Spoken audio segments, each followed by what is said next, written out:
আমার চান হয়ে গেছে, দাদুকে খাইছিস? হ্যাঁ, এই যে ওর সাজানো হয়ে গেছে।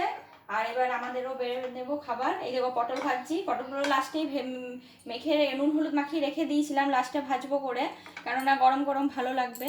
এই দেখো সবার দুটো দুটো করে পটল ভাজা হয়েছে।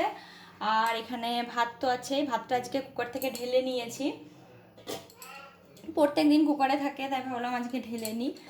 আর এখানে আছে আজকে এই যে ঘি করলা ভাজা, ঘি করলা এনেছিল কালকে বাজার থেকে, তাই ভাবলাম আজকে ভাজি। ঘি করলা ভাজা কার কার খেতে ভালো লাগে? আমার কিন্তু দেখবে তেতো করলা ভাজা খেতেও ভালো লাগে, সেরকম কিন্তু ঘি করলা ভাজা খেতেও ভালো লাগে।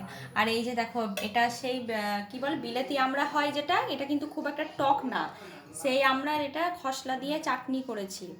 এটা এটা কিন্তু খুব একটা মিষ্টির দরকার পড়ে না। ওই আমড়াগুলো যেমন একটু দেখবে ছাবড়া হয়, এগুলোর কিন্তু শ্বাস নিয়ে হয়, আর খেতেও কিন্তু খুব ভালো লাগে। এটা খসলা, কে কে ভালোবাসে হ্যাঁ, খসলা? খসলা দিয়ে করেছি।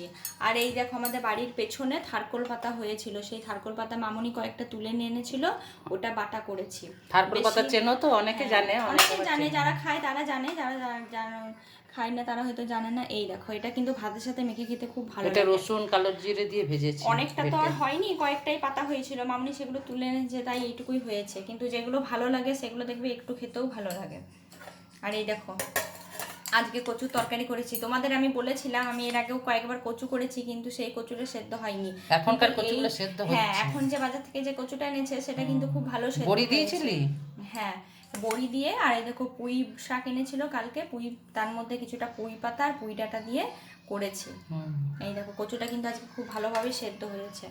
আর কচু খেতেও কিন্তু খুব ভালো লাগে, তোমাদের কার কার খেতে ভালো লাগে কমেন্ট করে জানাবে।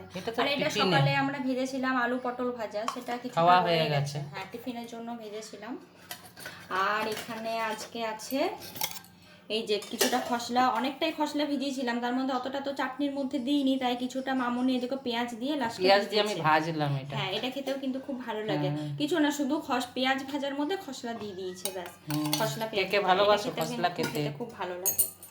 আর এই যে দেখো সয়াবিন আলু তরকারি করেছি, এটা এটা একটু ঝোল ঝোল রেখেছি যাতে একটু খাওয়া হয়।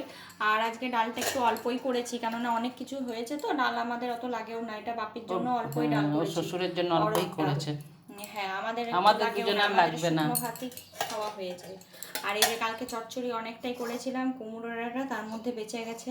আমরা তো ডাঁটা খেতে খুব ভালোবাসি, আমি আর মামনি, আমাদের শাশুড়ি বৌমা খাবো, ওই জন্য একটু রেখে দিয়েছি, আজকে আবার খাবো। তো আজকে এইগুলোই আমার রান্না বান্না হয়েছে, কেমন হয়েছে কমেন্ট করে জানাবে। আর হ্যাঁ, খসলা দিয়ে, আমড়া দিয়ে খসলা তোমরা কে কে খেয়েছো কমেন্ট করে জানাবে, বা খেতে কেমন লাগে সেটাও কমেন্ট করে জানাবে। টাটা। সবাই ভালো থেকো, টাটা।